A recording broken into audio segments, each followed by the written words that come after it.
নমস্কার বন্ধুরা, মিতা রান্নাঘরে আজকে শাকের চচ্চড়ি করব। কিভাবে করব আপনারা দেখতে থাকুন। এই যে আমি লাল শাক দুআটি কেটে ভালো করে ধুয়ে নিয়েছি, আর এই যে বেগুন আর আলু এগুলো সব ধুয়ে নিয়েছি, আর রসুন নিয়েছি আর পেঁয়াজ। এই যে কড়াই তেল দিচ্ছি আমি। এ তেল গরম হয়ে গেছে, বেগুন আর আলু ভেজে নিচ্ছি।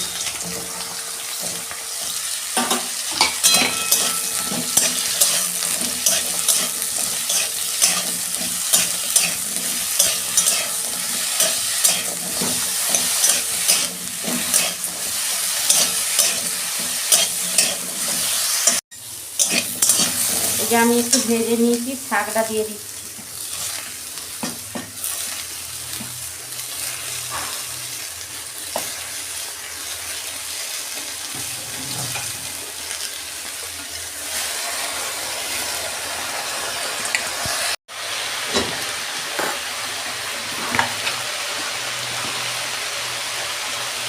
এই যে আমি অল্প নুন দিয়ে ঢাকা দিয়ে দিচ্ছি 2 মিনিট। আগে আমি জল দেবো না। দেখুন বন্ধুরা, ঢাকনা খুলছি। এই দেখুন লাল শাক দিয়ে কতটা জল বেড়েছে। আমি কিন্তু জল দিইনি, আমি ঢেলে ফেলছি। এই যে ওই কড়াতেই আমি তেল দিচ্ছি।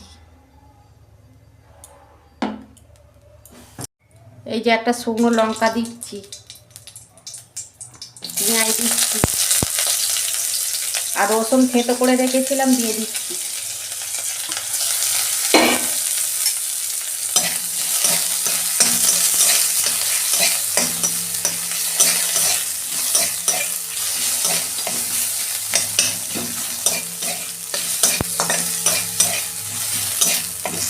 আমি 5 ফোড়ন দিচ্ছি।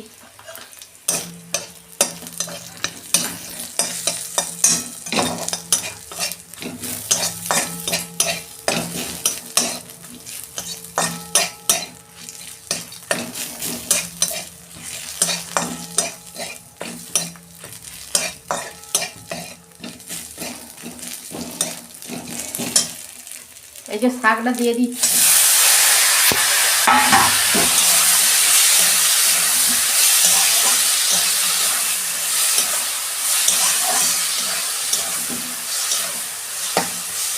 একদম কচি শাক তো,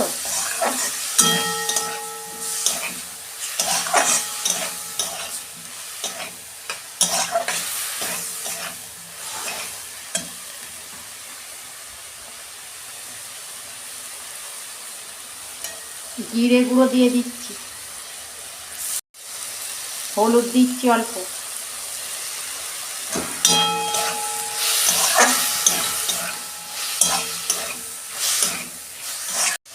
আমি অল্প জল দিচ্ছি, বেশি কিন্তু জল দেবো না। এটা চন্দ্রমুখী আলু তো, সিদ্ধ হয়ে যাবে।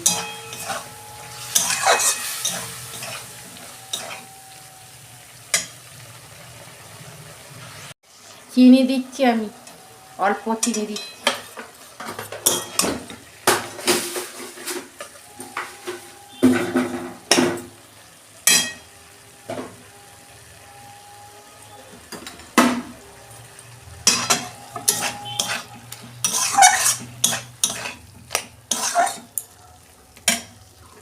গ্যাসের ফ্লেমটা আস্তে করে 5 মিনিট ঢাকা দিচ্ছি।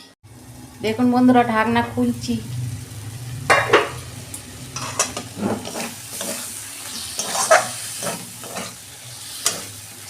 দেখুন কত সুন্দর হয়েছে।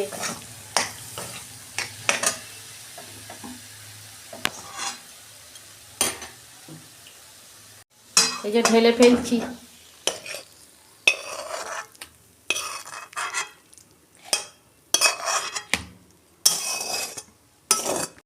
দেখুন বন্ধুরা কত সুন্দর হয়েছে। আপনারা এরকম করবেন আর কমেন্টে লিখবেন। আমার রান্নাটা যদি ভালো লাগে আমার পাশে থাকবেন, লাইক কমেন্ট আর সাবস্ক্রাইব করবেন, আর প্রচুর প্রচুর শেয়ার করে দেবেন। এর আমি নিত্য নতুন রান্না আপনাদের পাশে তুলে ধরবো। সবাই ভালো থাকবেন, সুস্থ থাকবেন। দেখা হচ্ছে পরের ভিডিওয়ে। ধন্যবাদ।